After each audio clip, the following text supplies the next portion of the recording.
All right, listen up. This isn't just another property sale. This is a probate sale.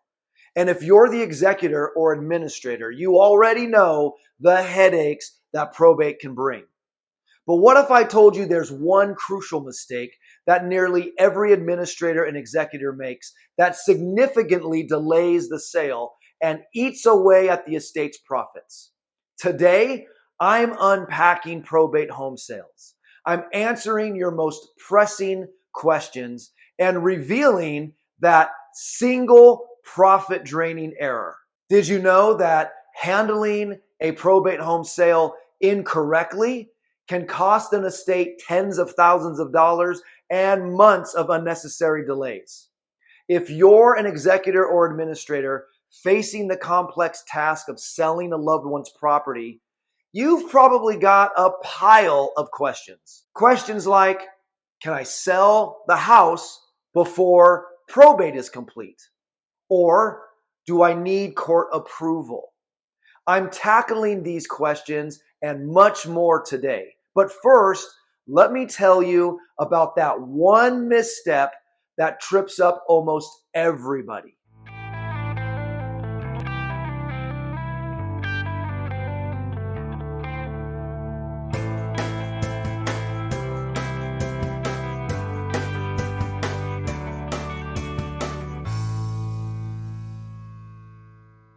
Hi there, and welcome back to the channel. I'm Gary DeGrazia, your go-to expert for all things real estate, but especially when it comes to the often tricky and complicated world of probate real estate. For those of you unfamiliar, probate is the legal process of validating a will and administering an estate, including selling property. It's a journey that's filled with unique challenges, a whole lot of legal jargon, and emotional complexities. My goal today is to demystify probate home sales by answering the most frequently asked questions that I receive from administrators and executors just like you. So think of this as your live Q&A session, but with curated questions to give you the most direct and actionable advice. I'll cover everything from getting the home ready for market to understanding court confirmation and finding the perfect real estate agent. And remember that crucial mistake I mentioned? I'll get into that later on in the video, so make sure you stay tuned and you watch to the end. You're not going to want to miss this. It's a game changer. Let's dive into your questions. I've grouped them into categories to make this video as clear as possible for you. First up, some fundamental questions about the probate process itself. This is often the very first question that I'm asked, and the answer is, it depends.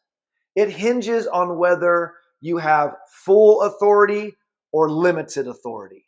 If you have full authority under the Independent Administration of Estates Act, or the IAEA, then typically you don't need court confirmation to sell the home. This is usually granted in the will, or it's requested at the start of probate. You still need to notify interested parties, but court approval to sell the home isn't mandated. However, if you have limited authority or the will doesn't specify IAEA powers, then court confirmation for the sale is required. This means the sale goes through a court hearing where overbidding can occur, potentially higher than your accepted offer. Now, that might sound great, right? Well, limited authority usually results in a smaller buyer pool, since any buyer making an offer on a probate with limited authority will have to put up a 10% deposit, which eliminates FHA buyers and VA buyers right from the start. So understanding your authority is paramount.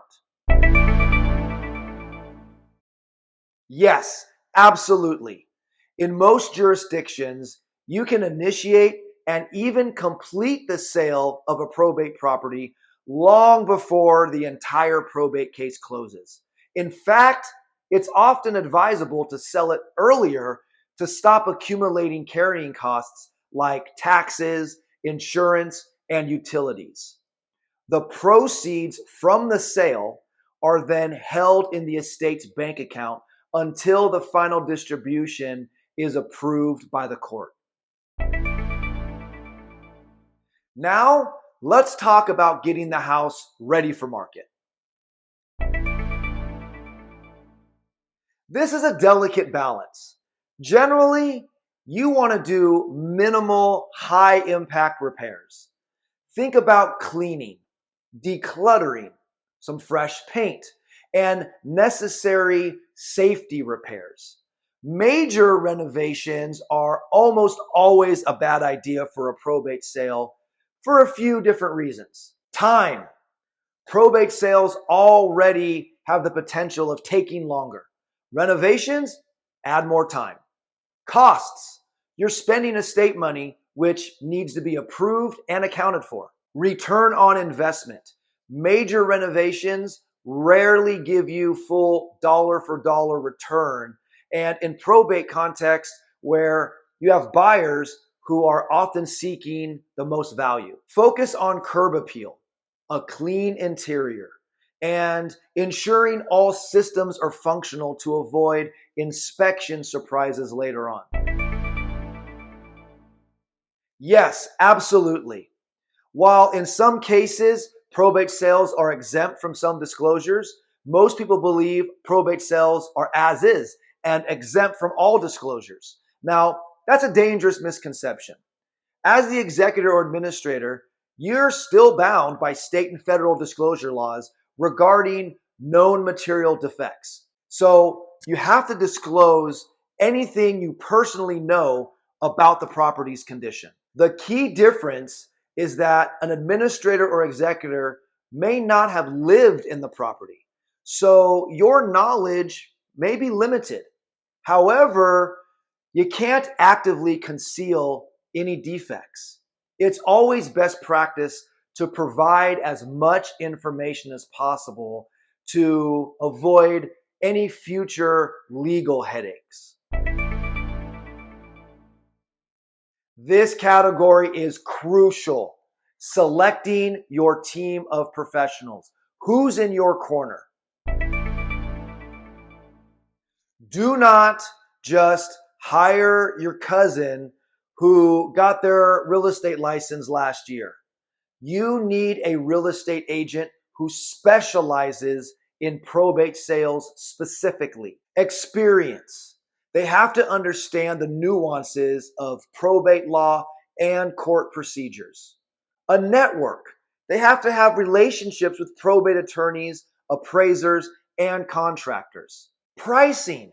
They have to know how to accurately price a probate property to attract buyers and satisfy the court if the court is needed. And communication. They have to be able to effectively communicate with all the beneficiaries and the probate attorney. If you're not hiring someone like me, I always say, interview several agents, ask for references, and ensure they have a proven track record specifically with probate sales. This will save you immense stress and potentially boost your sales price. An appraisal is almost always required in probate. Its purpose is to establish the date of death value of the property for tax purposes and to ensure the property isn't being undervalued for sale. This appraisal, often called a date of death appraisal or probate appraisal, is separate from any appraisal a buyer's lender might order. It's a critical document for the probate court and for valuing the estate. But here's a very important distinction. This probate appraisal is sometimes also referred to as a windshield appraisal because the probate referee doesn't actually enter the home or take into consideration its specific condition or any material factors about the property that significantly impacts the true market value. This can lead to an inaccurate valuation that doesn't reflect what the property would actually sell for on the open market. If you're seeking a more nuanced and detailed valuation without the expense and time of a full official appraisal, I've actually developed an AI appraiser tool. It can analyze up to 100 photos of the home, cross-reference comparable properties, give each property a score, and provide you with a more refined estimated value. While it's not 100% accurate and doesn't replace a licensed real estate appraiser for official purposes, it offers the closest approximation that you can absolutely get without hiring an appraiser. If you'd like me to send you this tool, simply message me personally and I'll send it over to you. All right, it's time to reveal that single profit draining mistake I mentioned at the beginning.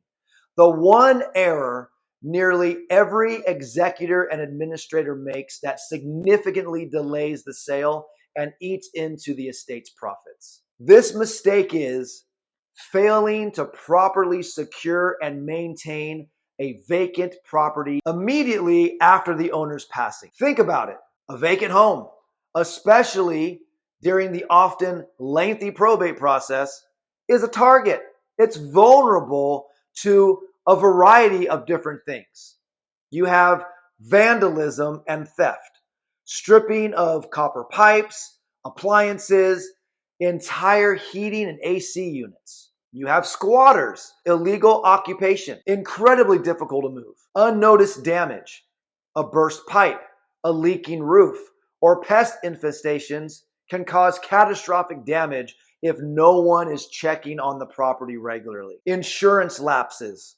Many homeowner policies become void after a property is vacant for a certain period, like 30 to 60 days, unless you get specific vacant home insurance. Every one of these scenarios can set you back thousands, if not tens of thousands of dollars in repairs, legal fees, and lost sale value. It delays the sale because you can't list a house that's been stripped of its essential components or has a gaping hole in the roof.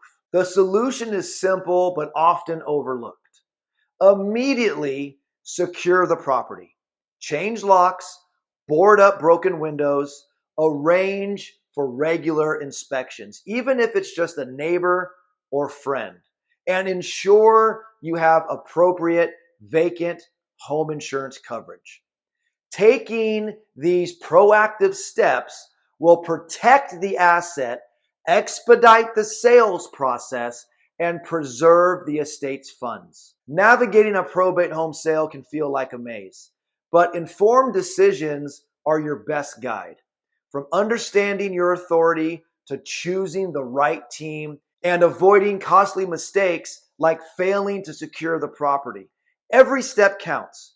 My hope is this Q&A has given you actionable insights to make your executor or administrator duties a little less daunting and far less stressful. So if you're the executor or administrator of a home that is here in California and you need to sell it during probate, or if you just have questions specific to your situation, please don't hesitate to reach out to me. My email is on the homepage to this channel. There's a link to my calendar if you want to schedule a call with me. The link's in the description to this video. There's no obligation, completely free. You can also scan the QR codes on the homepage of this channel as well.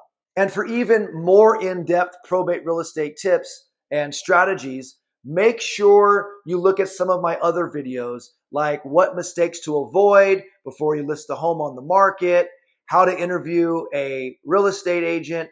There's a ton of information on this channel, so make sure you check it out. If you found this video helpful, please give it a thumbs up.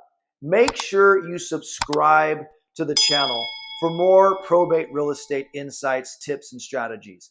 And hit that notification bell so you don't miss any of my upcoming videos. And don't forget, make sure you schedule a probate real estate consultation with me to discuss your situation in more detail. Again, the link to my calendar is in the video description, or you can scan the QR code on the homepage of this channel. Also, leave your comments and any questions you have below. I would love to hear from you, and I reply personally. But for now, thank you for watching, and I hope to see you in the next video.